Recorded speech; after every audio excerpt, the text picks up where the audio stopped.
Don't be nice.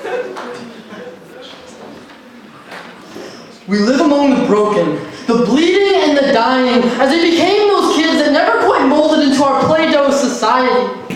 It was grade 2, when Daisy walked in front of her first firing squad. See, she wasn't born perfect. She had one arm and one leg smaller than the other, but she had one of those smiles that would light up my life, and eyes that would bore deep into your soul and warm you from within.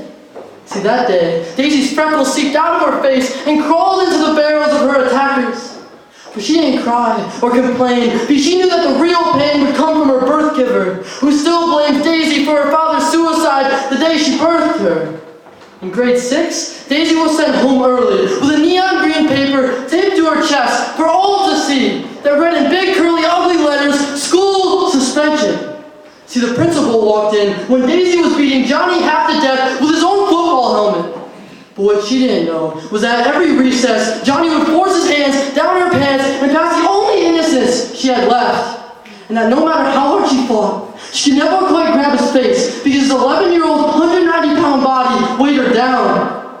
See, that day, Daisy had been pushed too hard, and during show and tell, when all she had to show were bruises left by her mother's loving hands, she let out an ear-splitting cackle. She grabbed his football helmet and would not stop beating him. Grade 10. Johnny still had a chronic twitch that never quite healed. His daily internet torture screamed out, "You ruined my fucking life, you peg-legged bitch!" But Johnny never gave up. His friends soon joined in on the internet bandwagon, slowly deconstructing her world to the point where her perception of time became altered, finally suffocating the only false dream that she'd be untouched or untainted by the creatures around her. Grade 12. She was surprised she had made it this far. It was the only emotion she had felt since middle school.